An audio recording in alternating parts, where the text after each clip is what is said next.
Welcome dear students in Ritika mathematics class. I hope you all are fit and fine. So let's start today topic and today we will discuss exercise 2.3 and their solution. So let's start exercise 2.3 and question number 1. So let's see the first question.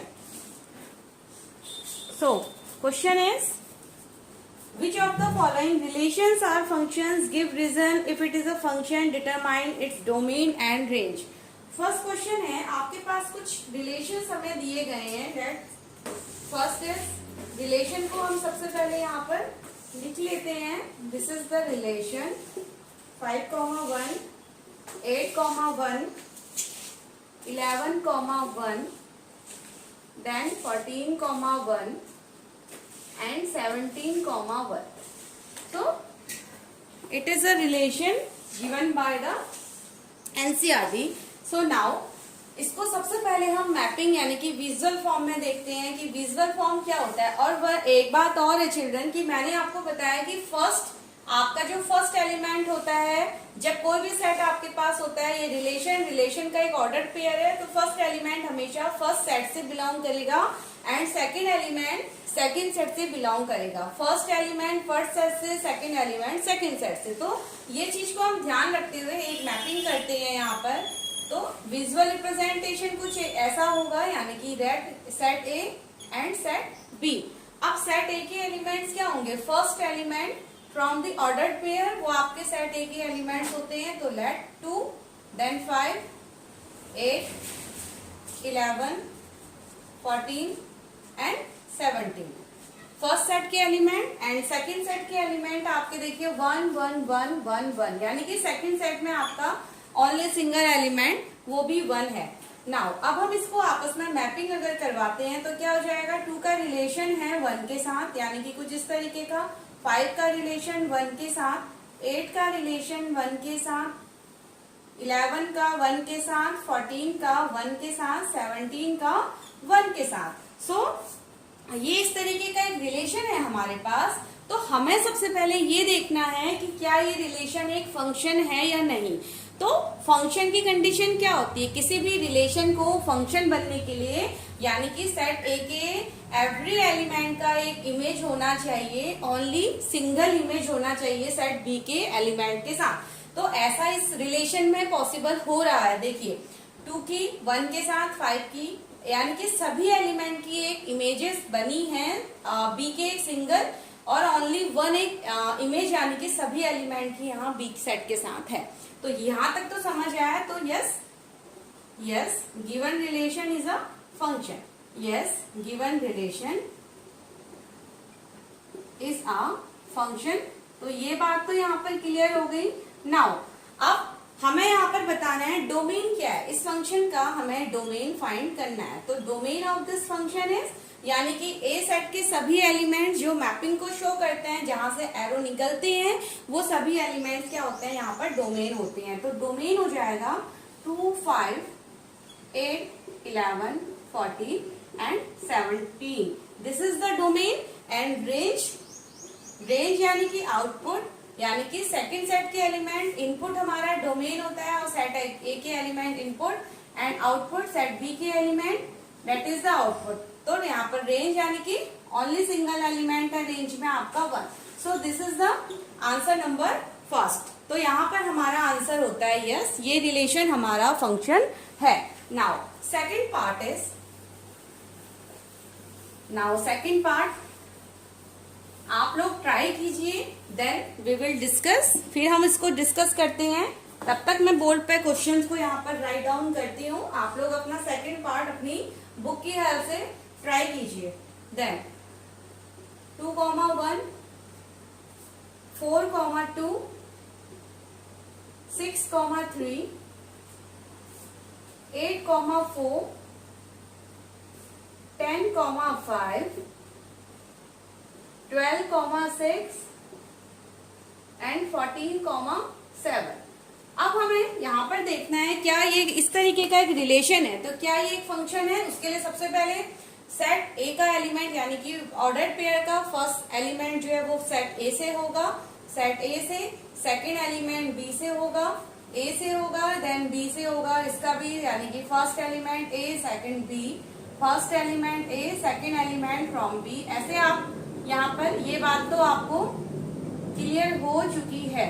Now आप यहाँ पर हम mapping start करते हैं। तो ये हमारे दो सेट्स हैं, A set and B set, A set and B set. अब ए सेट के एलिमेंट यानी कि 2, 4, 6, 8, 10, 12 एंड 14। बी सेट के एलिमेंट 1, 2, 3, 4, 5, 6, 7। नाउ इनकी मैपिंग 2 की मैपिंग है आपकी 1 के साथ, 4 की मैपिंग है 2 के साथ, 6 की मैपिंग है 3 के साथ, 8 की मैपिंग है 4 के साथ, देन 10, 5, देन 12 की मैपिंग 6 के साथ, देन 14 की मैपिंग 7 के साथ। तो यस, हम देखते ही ये चीज को बता सकते हैं कि this relation is a function, यानी कि एक फंक्शन है because every element of set A has a unique and single image from set B. तो yes, it is a function. तो सेकंड आंसर भी हमारा क्या है? Yes, given, yes, given relation is a function, is a function। तो ये एक function होता है। Now come to the domain. अब डोमेन ऑफ दिस फंक्शन यानी कि सेट ए के सभी element 2, 4, 6, 8, 10, 12 and 14। Then range is 1, 2, 3, 4, 5, 6 and 7. So this is our domain and range of the given function. This is your answer number part second, question number 1. So please note it down. Now and third part. Now third part, question number 1, part third. So this is the relation, कुछ इस तरीके का है, 1,3, then 1,5 and 2,5। ये हमारे पास एक relation है।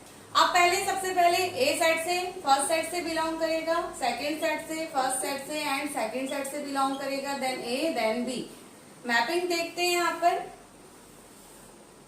जब आप इसको विजुअली रिप्रेजेंट करते हैं तो बहुत इजी हो जाता है आपको फंक्शन को पहचानना। Actually only domain and range, हम केवल यहाँ पर सेट ए एंड बी की हेल्प से भी हम डोमेन रेंज को फाइंड कर सकते हैं, बट हमें पहले यहाँ पर ये आइडेंटिफाई करना है कि गिवन रिलेशन फंक्शन है या नहीं। तो उसके लिए हमें यहाँ पर फर्स्ट एक विजुअल रिप्रेजेंटेशन की नीड होती है। तो सेट ए है और ये हमारा सेट बी है। तो सेट ए में 1 and 2, ओनली 2 एलिमेंट एंड 3, 5। यहाँ पर भी हमारे बी और ए सेट में यानी कि 2 एलिमेंट्स हैं। 1 की मैपिंग है हमारी 3 के साथ, देन 1 की मैपिंग ही 5 के साथ है, 2 की मैपिंग हमारी 5 के साथ है। तो कुछ इस तरीके की मैपिंग है। तो आप यहाँ पर आप गैस कीजिए कि क्या ये रिलेशन एक फंक्शन है या नहीं। मैंने आपको इंट्रोडक्शन वीडियो में बताया था फंक्शन में, जब किसी भी एक बटन के 2 फंक्शन अगर होते हैं तो यानी कि जब कोई एक बटन है, एक बटन अगर 2 फंक्शन ऑपरेट करता है तो वो केस में हमारा यानी कि वो फंक्शन की प्रॉपर्टी नहीं होती है। तो इस कंडीशन में यानी कि 1 की यहाँ पर 2 इमेजेस बनी हुई हैं, जबकि हमारी डेफिनेशन क्या कहती है कि सेट ए के हर एलिमेंट की सेट बी के साथ ओनली सिंगल और 1 इमेज होनी चाहिए। तो इस कंडीशन में यानी कि no given relation is not a function, no given relation is not a function, यानी कि ये हमारा एक फंक्शन नहीं है। अब फंक्शन नहीं है तो डोमेन एंड रेंज यहाँ पर फाइंड करने का कोई मतलब नहीं बनता। तो this is the part third.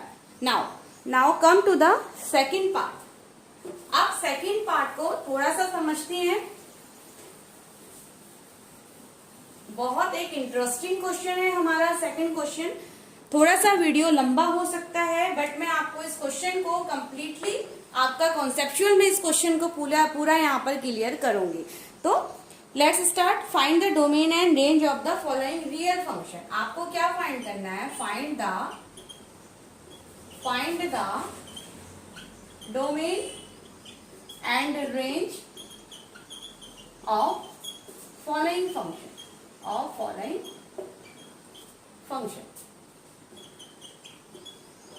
हमें यहाँ पर दो फंक्शंस दिए गए हैं और उस कंडीशन में हमें इनके डोमेन एंड रेंज को फाइंड करना है। So first part is f(x) एक फंक्शन है हमारे पास जिसका यानी कि इस तरीके का एक मॉडुलस फंक्शन हमारा f(x) है, जहां पर माइनस एंड मॉडुलस x हमें एक फंक्शन दिया गया है। इस कंडीशन में डोमेन एंड रेंज को आइए थोड़ा सा समझते हैं।